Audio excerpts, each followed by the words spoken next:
आप देख रहे हैं BHPC न्यूज। नमस्कार, स्वागत है आपका। मेरा नाम है विपिन विभाग। मेरे साथ मेरे सहयोगी सादाब रिजवी। शुक्रिया जनाब। उत्तर प्रदेश की विधानसभा में चल रहे बजट सत्र के दौरान मुख्यमंत्री योगी आदित्यनाथ द्वारा भाषा से जुड़े बयान के बाद गहराए विवाद पर समाजवादी पार्टी के बागी विधायकों ने मोर्चा संभाल लिया है। इस मामले में सपा के बागी विधायक अभय सिंह ने प्रतिक्रिया दी है। सपा विधायक अभय सिंह ने कहा है कि अंग्रेजी इसलिए जरूरी है क्योंकि उत्तर प्रदेश पर पूरे देश और दुनिया की नजरें रहती हैं। सदन में क्या चर्चा हुई और लोग अपने लक्ष्यों को कैसे प्राप्त कर रहे हैं, ये जानना महत्वपूर्ण है।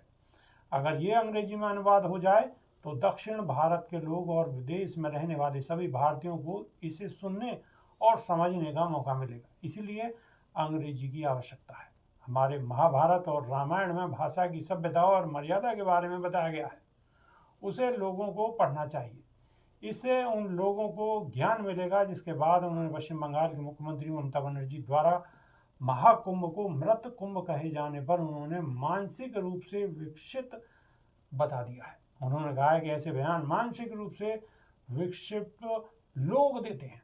ये पूरी तरह गलत है। हम इसकी निंदा करते हैं और पूरा समाज भी इसे निंदनीय मानता है। उदाहरण के लिए, जब आप घर में छोटा सा कार्यक्रम जैसे बर्थडे या शादी करते हैं तो आपकी पत्नी कहती है कि पूरे घर को कम से कम 15 दिन पहले व्यवस्थित करना पड़ता है। अगर यह महाकुंभ है जहां देश दुनिया से लोग आ रहे हैं तो इसमें कोई ऐसी बात नहीं होनी चाहिए जो अनुचित हो।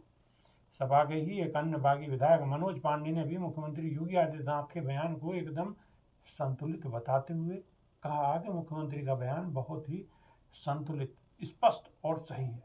भारत की संस्कृति और सभ्यता को बचाने वाला यह बयान था। विपक्ष इसका विरोध कर रहा है, यह उनकी खराब सोच है। इसके बाद उन्होंने पश्चिम बंगाल की मुख्यमंत्री ममता बनर्जी द्वारा महाकुंभ को मृत कुंभ कहे जाने पर कहा कि उनकी सोच गलत है। महाकुंभ विश्व स्तरीय आयोजन है, उस पर हमला करना भारतीय संस्कृति पर हमला करना है। हमारी पार्टी ऐसी विचारधारा का विरोध करती है। आपको बता दें, मंगलवार सुबह सदन की कार्रवाई का विरोध करने के बाद दोपहर 12:30 बजे तक सदन की बैठक शुरू हुई। इस दौरान विधानसभा में नेता प्रतिपक्ष माता पांडे ने कहा कि फ्लोर लैंग्वेज के रूप में अंग्रेजी की जगह उर्दू को अपनाया जाए क्योंकि अंग्रेजी की जरूरत नहीं है और उर्दू हमारी दूसरी भाषा है। इस पर सीएम योगी ने हिंदी और अन्य क्षेत्रीय भाषाओं का मुद्दा उठाते हुए विपक्ष को कटघरे में खड़ा किया। सीएम ने कहा कि विपक्ष हर अच्छे काम का विरोध करता है। ये वही लोग हैं जो उर्दू की वकालत करते हैं लेकिन भोजपुरी और अवधी जैसी भाषाओं का विरोध करते हैं। और ये जो विरोध करने वाले नेतागण हैं ये वही हैं जो समाजवादी पार्टी को छोड़कर बीजेपी में शामिल हुए हैं। तो योगी की भाषा बोलेंगे ही, क्योंकि अगर नहीं बोलेंगे तो ना तो इधर के रहे और ना ही इधर के, तो इन्हें जी हुजूरी करनी ही होगी। सादाब रिजवी क्या कहेंगे? बिल्कुल सही बात है। वो कहावत है, नया नया मुल्ला प्याज ज़्यादा खाता है। तो ये जो नए अभी आए हैं और बगावत करके पहुँचे हैं, तो सीधी सी बात है, इनको कम से कम अपनी ज़मीन तैयार करने के लिए अपने पुराने साथियों की बुराई करनी होगी और साथ ही ये भी विश्वास में लेना होगा कि हम भारतीय जनता पार्टी के लिए काम कर रहे हैं, क्योंकि इससे पहले तो वो भारतीय जनता पार्टी की बुराइयाँ करते आ रहे थे। आप इनके पिछले जो भाषण हैं वो देखिए, हमेशा योगी जी को कोसते नज़र आते थे, हमेशा भारतीय जनता पार्टी को पानी पी पी कर कोसते नज़र आते थे। लेकिन अब जब ये भारतीय जनता पार्टी में शामिल हुए हैं तो इनका काम बनता है कि थोड़ी बहुत तो तारीफ़ की जाए भाजपा की और मुख्यमंत्री की। तो ये कोई नई बात नहीं है, दुनिया जानती है कि अभी नए नए ज्वाइन हुए हैं। थोड़े दिन बाद हो सकता है कि किसी और दल में चले जाएँ तो फिर भारतीय जनता पार्टी की बुराई करेंगे, उस दल के मुखिया की, और उस दल की तारीफ़ करेंगे। अब सवाल उठता है कि योगी आदित्यनाथ आखिर उर्दू से इतना घबरा क्यों रहे हैं और अंग्रेजी को क्यों अपनाने की बात कर रहे हैं, ये बड़ा सवाल उठता है। तो देखिए, योगी जी को सबसे पहले तो अंग्रेजी में ही देना चाहिए। ये सारा विरोध जो करना है उन्हें अंग्रेजी में ही करना चाहिए था। बिल्कुल। दूसरी बात यह है कि अवधी की बात वो कर रहे हैं कि भोजपुरी में और अवधी में से इनको गुरेज क्यों है। तो अवधी भी उर्दू से ही जन्मी है। अवधी भाषा जब बोली जाती है तो उसमें मेरे ख्याल से अवधी जानते हैं और ना ही बाबा भोजपुरी जानते हैं, ना ही इंग्लिश जानते हैं और ना ही बाबा इंग्लिश जानते हैं। बाबा सिर्फ उर्दू जानते हैं। सच्चाई तो ये है कि बाबा उर्दू के अलावा किसी और लैंग्वेज को जानते ही नहीं और उर्दू का ही विरोध कर रहे हैं बाबा। बाबा से आप कहिए कि संस्कृत में जो है आप कहीं स्पीच दे दीजिए तो दे नहीं पाएंगे। बाबा से कहिए कि शुद्ध हिंदी में आप स्पीच दीजिए तो शुद्ध हिंदी में स्पीच नहीं दे पाएंगे, भाषणबाजी नहीं कर पाएंगे, क्योंकि बाबा संस्कृत और हिंदी में सिर्फ आपको रामायण, वेद, धर्मशास्त्र तो सुना सकते हैं क्योंकि उन्होंने कंठस्थ रट रखे होंगे। लेकिन अगर आप बात करने की बात कहेंगे कि बात करिए, वार्तालाप करिए आप हिंदी में, तो मुश्किल से 2 मिनट भी बात नहीं कर पाएंगे हिंदी में प्योर। उन 2 मिनट के अंदर अंदर भी जब वो उर्दू का विरोध कर रहे थे और उनका 2 से 3 मिनट का विरोध है, उसके अंदर भी उन्होंने 9 से 10 शब्द बोल दिए उर्दू के। तो ये अपने आप में एक प्रमाण है कि उर्दू का विरोध करते करते आप ये भूल गए हैं कि आपकी भाषा ही उर्दू है। और आप चाहे मातृभाषा हिंदी कहते रहें, बिल्कुल अच्छी बात है, मातृभाषा हिंदी है, सब लोग जानते हैं, लेकिन उर्दू के बिना हिंदी अधूरी है। और आज के समय में तो उर्दू को निकालकर हिंदी को ही पूर्ण तरीके से लागू कर देना संभव हो ही नहीं सकता, क्योंकि आप कितने लोगों को, 145 करोड़ लोगों की जो जुबान है, जो भाषा है, वो हिंदी ही है कहने में, लेकिन बोली उर्दू जाती है।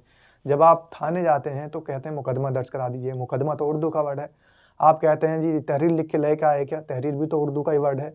जब वहाँ होती है कि आप जो है कार्यवाही शुरू करिए, तो शुरू करना भी उर्दू का ही वर्ड है।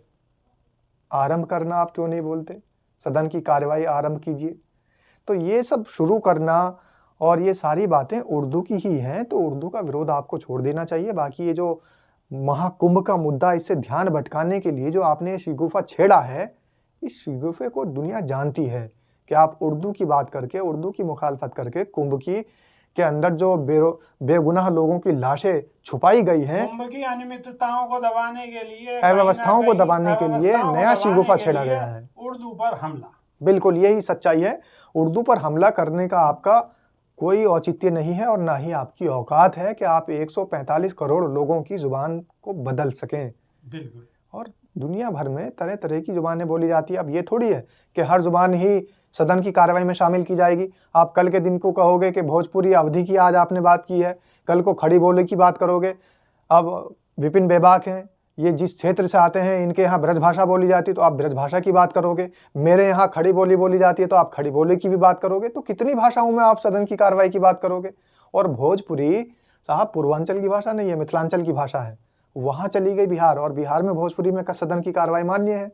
वहाँ पे जितने भी नेता हैं सदन की कार्रवाई में वो भोजपुरी भी बोलते हैं, मिथिलाजी में भी बोलते हैं। जो है क्या नाम है, यहाँ पे हमारी भाषा पे भी तीर चलेंगे, बिल्कुल ब्रज भाषा पे भी तीर चलेंगे। कल को ये विपिन बेबाक खड़े हो जाएंगे कि हमारी भाषा क्यों नहीं शामिल की जा रही है, ये भी शामिल करो साहब, ब्रज भाषा शामिल होनी चाहिए। तो इस तरीके से ये जो बचकाना बयान दिया है योगी आदित्यनाथ ने, बिल्कुल एकदम सिरे से खारिज कर देना चाहिए ऐसे बयान को, और बिल्कुल और फिर बेअक्ली का सबूत दे दिया। फिर असली जो मुद्दा है उसको समझना चाहिए, क्योंकि असली मुद्दा महाकुंभ है। ध्यान भटकाया जा रहा है। इधर डुगडुगी बजाई जा रही है और निशाना उधर साधा जा रहा है। बस समझने वाले समझ गए और जो ना समझे वो अनाड़ी हैं। बेबाक जी अभी 26 तारीख में देर है, समझ गए होंगे। बिल्कुल 26 तारीख में अभी देर है, और ये 26 तारीख तक सरकार कुल मुला रही है कि आखिर ये समय कैसे व्यतीत किया जाए, ये सारी व्यवस्थाएं कैसे टाली जाएं। और जो ट्रेनें बंद कर दी गई हैं, रेलवे स्टेशन बंद कर दिए गए हैं, यहाँ तक कि पटना रेलवे स्टेशन बंद कर दिया आपने, जो महाकुंभ का संगम रेलवे स्टेशन वो बंद कर दिया, न्यू दिल्ली रेलवे स्टेशन बंद हो चुका। अब आप कहाँ से महाकुंभ के श्रद्धालुओं को बुलाएंगे। आप बड़ी बड़ी बातें कर रहे हैं, डींगे हाँक रहे हैं कि हमने महाकुंभ में लोगों को आने का निमंत्रण दे दिया, लेकिन उनके आने का इंतजाम भी तो किया होता। लेकिन जो आने की सवारियां हैं वो तो आपने बंद कर दी, फिर आएगा कौन। फिर आप फर्जी संख्या, फर्जी काउंटिंग बताएंगे कि आज 70 करोड़ लोगों ने स्नान कर लिया। अब ये भी हो सकता है कि 10-5 दिन बाद, जब तक कुंभ का समापन होगा, जब तक 145 करोड़ लोग स्नान कर चुके होंगे, और हो सकता है 3.5 लाख करोड़ की जो जीडीपी में सहयोग की बात हो रही है, ये कहीं 20-30 करोड़ की ना हो जाए, 20-30 लाख करोड़ की। कुछ भी हो सकता है, इंतजार करिए जब तक कुछ बड़ा ना हो। तो अभी के लिए सिर्फ इतना ही। बहुत बहुत शुक्रिया, नमस्कार, धन्यवाद सर। रोज की ताजा खबरें सुनने के लिए सब्सक्राइब करें BHPC न्यूज चैनल। साथ ही रोज के नोटिफिकेशन जानने के लिए दबाएं बेल आइकन। साथ ही हमें अपनी राय देने के लिए हमारी वीडियो पर कमेंट करके बताएं और वीडियोस को लाइक और शेयर करना बिल्कुल ना भूलें।